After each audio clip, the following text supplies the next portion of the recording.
আসসালামু আলাইকুম। আশা করি সবাই ভালো আছেন। আজকে আমরা শিখব ন্যারেশনের পার্সন পরিবর্তন। ন্যারেশনে স্টুডেন্ট সবসময় যেটা ভুল করে বেশিরভাগ সেটা হচ্ছে পার্সন পরিবর্তন। এই পার্সন পরিবর্তন আজকে আমরা ছকের মাধ্যমে এমনভাবে শিখব, উদাহরণ উদাহরণ দিয়ে তোমাদের বুঝাবো যাতে তোমাদের বুঝতে সুবিধা হয়, যাতে তোমরা ভুলে না যাও। এখন আমি যে চার্টটা এখানে দেবো, এটা তোমরা যদি ভালো করে মুখস্থ করতে পারো তাহলে তোমাদের ন্যারেশনের পার্সন পরিবর্তন সম্পর্কে কোনো সমস্যাই থাকবে না। দেখো,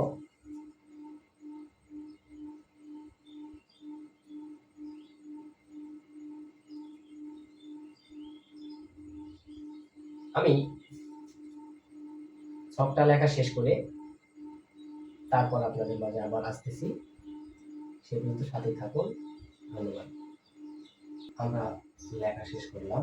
জেনারেশনে পার্সন পরিবর্তন, এই পার্সন পরিবর্তনটা খুবই গুরুত্বপূর্ণ। দেখা যাচ্ছে পার্সন পরিবর্তন অনেক স্টুডেন্ট এই জেনারেশন করার সময় পার্সন পরিবর্তন করতে ভুল করে। ফার্স্ট অফ অল আমাদের এই ছকটা মুখস্থ রাখতে হবে। এই ছকটা যদি আমরা মুখস্থ না রাখি তাহলে আমাদের ন্যারেশন করা একদম পসিবল না, ভুল হবে। পার্সন যদি ফার্স্ট পার্সন হয়, আই হলে আই হচ্ছে সাবজেক্টিভ, অবজেক্টিভ মি, পজিটিভ হচ্ছে মাই, রিফ্লেক্সিভ হচ্ছে মাই সেলফ, ডাবল পজিটিভ হচ্ছে মাই। দেখো, নর্মালি হচ্ছে যখন স্যার শেখায়, অনেক স্যার আছে দেখা যাচ্ছে এই তিনটা শুধু শেখায়, সাবজেক্টিভ, অবজেক্টিভ আর পজিটিভ। এই রিফ্লেক্সিভ আর ডাবল পজিটিভ এটা অনেকেই দেখা যাচ্ছে লিখে দেয় না। আমি তোমাদের এটাও পাশাপাশি দিলাম, কারণ অনেক সময় এসে যায়। আমি এগুলো দিয়েও এক্সাম্পল দেখাবো।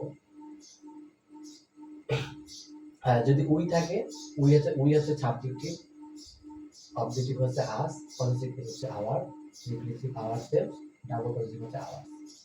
আর সেকেন্ড পারসন একটা, সেটা হচ্ছে ইউ। ইউ এর subjective objective same you, positive হচ্ছে ইওর, আর ইওর সেলফ অথবা ইওর সেলফ রিফ্লেক্সিভ, আর ডাবল পজিটিভ হচ্ছে ইওরস। থার্ড পারসন হচ্ছে হি, শি, দে। এগুলোর অবজেক্টিভ হচ্ছে হিম, হার, দেম, পজিটিভ হচ্ছে হিজ, হার, দেয়ার, আর রিফ্লেক্সিভ হচ্ছে হিমসেলফ, হারসেলফ, দেমসেলফ, আর ডাবল পজিটিভ হচ্ছে হিজ, হার্স, দেয়ার্স। তো এগুলো আমরা লেখা শেষ করলাম। ফার্স্ট অফ অল আমাদের জানতে হবে ন্যারেশনে যে হচ্ছে, ন্যারেশনে দেখো দুইটা বিষয় থাকে, একটা হচ্ছে রিপোর্টিং ভার্ব আর একটা হচ্ছে রিপোর্টেড স্পিচ। রিপোর্টিং ভার্ব আর রিপোর্টেড স্পিচ সম্পর্কে আমাদের আগে জানতে হবে। যেমন আমি একটা এক্সাম্পল লিখতেছি,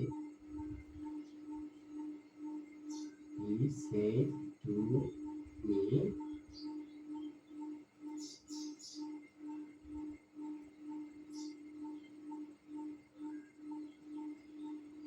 I am a student. I am a student. এটা লিখলাম।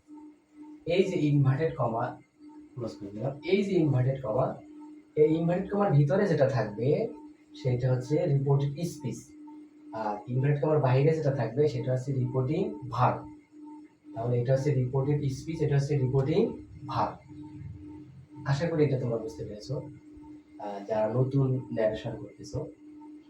তাহলে ইনভার্টেড কমার ভিতরে যেটা থাকবে সেটা হচ্ছে রিপোর্টেড স্পিচ, আর হচ্ছে যেটা ইনভার্টেড কমার বাইরে থাকবে সেটা হচ্ছে রিপোর্টিং ভার্ব। দেখো, তোমাদের প্যাসেজ ন্যারেশন যারা নবম দশম শ্রেণীতে পড়ে অথবা এইটে পড়ে, যারা প্যাসেজ ন্যারেশন পরীক্ষার মধ্যে এসে যায়, প্যাসেজ ন্যারেশনে হচ্ছে অনেক সময় দেখা যাচ্ছে রিপোর্টেড স্পিচটাই সামনে থাকে, রিপোর্টিং ভার্বটা পরে থাকে। এটা তোমাদের বুঝতে হবে, তোমাদের দেখতে হবে যে ইনভার্টেড কমার ভিতরে কোনটা আছে। ইনভার্টেড কমার ভিতরে রিপোর্টেড স্পিচটা ইনভার্টেড কমা দিয়ে ক্লোজ করা থাকবে, এটা তোমাদের জানতে হবে। রিপোর্টেড স্পিচের সাবজেক্ট যদি ফার্স্ট পারসন হয়, যদি ফার্স্ট পারসন হয় তাহলে রিপোর্টিং ভার্বের সাবজেক্ট অনুযায়ী পরিবর্তন, কি অনুযায়ী পরিবর্তন? সাবজেক্ট অনুযায়ী। আর রিপোর্টেড স্পিচের সাবজেক্ট যদি সেকেন্ড পারসন হয় তাহলে রিপোর্টিং ভার্বের অবজেক্ট অনুযায়ী পরিবর্তন, অবজেক্ট অনুযায়ী পরিবর্তন।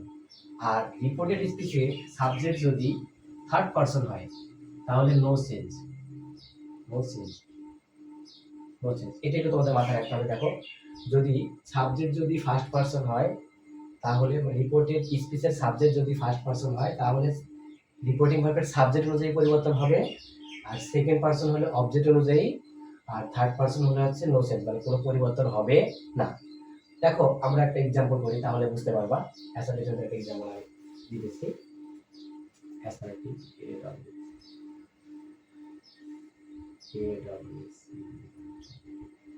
assertive says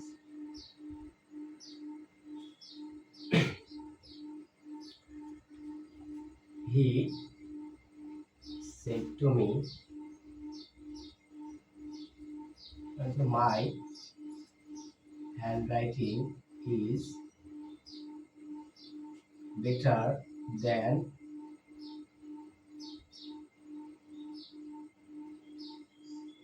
yours. লিখলাম যে he said to me, সে আমাকে বলল my handwriting is better than yours. এটা আমাদের পরিবর্তন করার সময় আমি কি বলছি, ফার্স্ট অফ অল আমাদের কাজ কি, এই যে ইনভার্টেড কমার ভিতরে যেটা সেটা হচ্ছে রিপোর্টেড স্পিচ। তাহলে রিপোর্টেড স্পিচের সাবজেক্ট যদি ফার্স্ট পারসন হয় তাহলে রিপোর্টিং ভার্বের সাবজেক্ট অনুযায়ী পরিবর্তন, এটা যদি সেকেন্ড পারসন হয় তাহলে অবজেক্ট অনুযায়ী, আর থার্ড পারসন হলে নো সেন্স। তাহলে এখানে সাবজেক্ট কোনটা, মাই কি পারসন, ফার্স্ট পারসন, তাহলে কি অনুযায়ী পরিবর্তন হবে, রিপোর্টিং ভার্বের সাবজেক্ট অনুযায়ী। তাহলে এই রিপোর্টিং ভার্বের এই সাবজেক্ট অনুযায়ী পরিবর্তন, এই অনুযায়ী পরিবর্তন। তারপর আরেকটা পারসন এখানে দেখো ইওর্স আছে, ইওর্সটা কি সেকেন্ড পারসন, তাহলে সেকেন্ড পারসন কি অনুযায়ী পরিবর্তন হবে বলছি, অবজেক্ট অনুযায়ী পরিবর্তন হবে। এই ইওর্সটা পরিবর্তন হবে এই অবজেক্ট অনুযায়ী, রিপোর্টিং ভার্বের অবজেক্ট অনুযায়ী পরিবর্তন হবে। তাহলে এই রিপোর্টেড স্পিচের সাবজেক্ট যদি ফার্স্ট পারসন হয় তাহলে রিপোর্টিং ভার্বের সাবজেক্ট অনুযায়ী পরিবর্তন, আর যদি সাবজেক্ট সেকেন্ড পারসন হয় তাহলে অবজেক্ট অনুযায়ী পরিবর্তন, আর যদি এটা থার্ড পারসন হয় তাহলে no sense.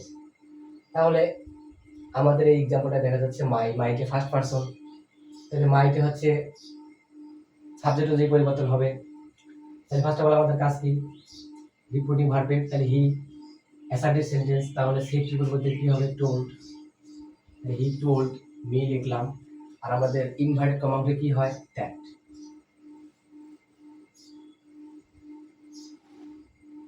That, he told me that. তাহলে হি সেট পরিবর্তে টোল্ড মি অ্যাসার্টিভ সেন্টেন্সে, আর ইনভার্টেড কমাতে কি হয়, দ্যাট। আর এখন আমাদের দেখো সাবজেক্ট ফার্স্ট পারসন, যে ফার্স্ট পারসন হলে কি অনুযায়ী পরিবর্তন হবে, সাবজেক্ট অনুযায়ী। তাহলে মাই, তো মাইকে কয় নাম্বার ফর্মে আছে আমাদের এখানে, পজিটিভ কেস 3 নাম্বার ফর্মে আছে। তাহলে এই যে মাইটে যে 3 নাম্বার ফর্মে আছে, তাহলে ফার্স্ট পারসন এটা রিপোর্টিং ভার্বের সাবজেক্ট অনুযায়ী পরিবর্তন হবে, তাহলে হি 3 নাম্বার ফর্মটা আমাদের এখানে লিখতে হবে। তাহলে তাহলে এখানে সাবজেক্টকে ধরবে হচ্ছে হলো হি, রিপোর্টিং ভার্বের, তাহলে হি 3 নাম্বার ফর্ম কি, হি হিম হিজ, তাহলে এখানে হবে কি হিজ। এই পর্যন্ত বুঝতে পারছো কিনা? তারপরে হ্যান্ডরাইটিং ইজ, এবার আমাদের ভার্বের পরিবর্তন। দেখো ভার্বের পরিবর্তন যদি am is are থাকে, যদি am is are থাকে তাহলে হয় was are, have has যদি থাকে তাহলে হবে had, আর was are যদি থাকে তাহলে হবে had been। তাহলে am is যদি auxiliary verb am is are থাকে তাহলে হবে was are, have has থাকলে হবে had, আর was are থাকলে হবে had been। was are থাকলে হবে had been, আর যদি v1 থাকে তাহলে হবে v2, আর v2 থাকলে হবে had প্লাস v3। এটাই আমাদের জানতে হবে, মুখস্থ রাখতে হবে। v2 বলতে ভার্বের প্রেজেন্ট ফর্ম থাকলে পাস্ট ফর্ম, আর পাস্ট ফর্ম থাকলে had plus past participle form হবে এটা। তো এখানে আমাদের ইজ হচ্ছে অক্সিলারি ভার্ব, তাহলে am is থেকে কি হবে, was অথবা were, তাহলে that his handwriting was better than। এবার এই যে এখানে ইওর্স আছে, তাহলে ইওর্স এর পরিবর্তন আমরা এখন করব। তাহলে ইওর্সটা কি পারসন, সেকেন্ড পারসনের কয় নাম্বার ফর্মে আছে, ডাবল পজিটিভ 5 নাম্বার ফর্মে আছে ইওর্স। তাহলে ইওর্সটা সেকেন্ড পারসন কাকে ধরবে, অবজেক্টকে ধরবে, মি কে ধরবে। তাহলে মি হচ্ছে 5 নাম্বার ফর্ম কি, তাহলে 5 নাম্বার ফর্ম কি, মাইন্ড, কি হবে, মাইন্ড, তাহলে হচ্ছে দ্যান মাইন্ড। তো বুঝতেছো কিনা, দেখো সহজ কিনা। দেখো যদি তোমরা এই চারটা যদি মুখস্থ রাখতে পারো তাহলে তোমাদের পার্সন পরিবর্তনে কোনো সমস্যা হবে না। তাহলে আমরা কিভাবে পরিবর্তন করছি আমি আরেকবার বলতেছি। He said to me my handwriting is better than yours. তাহলে অ্যাসার্টিভ সেন্টেন্স এটা, হি লিখলাম, সেড টুর পরিবর্তে আমরা জানি টোল্ড হয়, অবজেক্টটা লিখলাম মি, আর ইনভার্টেড কমা উঠে কি বসলো দ্যাট। তারপর কি প্রথম ফার্স্ট কাজ কি সাবজেক্ট, সাবজেক্ট যদি ফার্স্ট পারসন হয় তাহলে রিপোর্টিং ভার্বের সাবজেক্টের যে পরিবর্তন, সেকেন্ড পারসন হলো অবজেক্ট, থার্ড পারসন হলো নো সেন্স। তাহলে এখানে মাইটে ফার্স্ট পারসন, তাহলে মাইটে ফার্স্ট পারসন আগে ধরবে, সাবজেক্টে ধরবে, হি কে ধরবে। তাহলে মাইট এখানে আমাকে আসে কয় নম্বর ফর্মে দেখতে হবে, 3 নম্বর ফর্মে। তাহলে হি 3 নম্বর ফর্মটা লিখতে হবে, যেহেতু এটাকে ধরবে তাহলে হি 3 নম্বর ফর্ম হচ্ছে হিজ, তাহলে এখানে হবে হিজ। তারপরে হ্যান্ড রাইটিং লিখলাম ইজ, এম ইজ থেকে কি হবে ওয়াজ হয়, তাহলে ইজ হচ্ছে আছে, লিখলাম আমরা ওয়াজ। তাহলে বেটার দ্যান ইয়োর্স।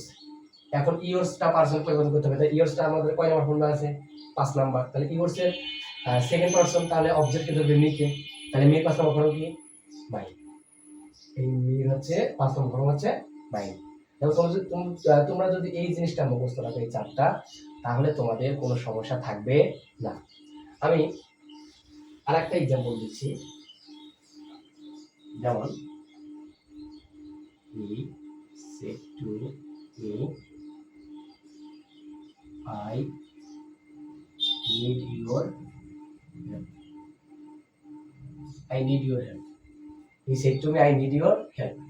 কি বলছে আমাদের কাজ কি, এই ইনভার্টেড কমার ভিতরে আছে, এটা রিপোর্টেড স্পিচ, তাহলে এটা সাবজেক্ট ফার্স্ট পারসন হলে রিপোর্টিং ভার্বের সাবজেক্টের যে পরিবর্তন, সেকেন্ড পারসন হলো অবজেক্ট, থার্ড পারসন হলো অবজেক্ট, তাহলে এটা ফার্স্ট পারসন সাবজেক্টের যে পরিবর্তন হবে।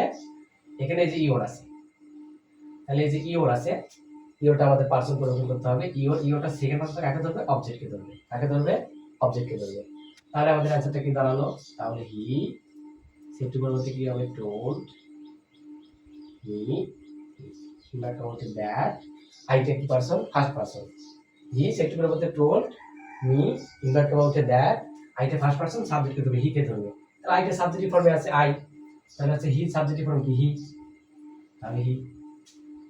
এখন দেখো এখানে অক্সিলারি ভার্ব নেই, মূল ভার্ব আছে নিড, তাহলে মূল ভার্ব পরিবর্তন ভি1 আছে, তাহলে ভি1 থেকে কি হবে ভি2, তাহলে নিড থাকলে হবে needed, N double E D E D, needed.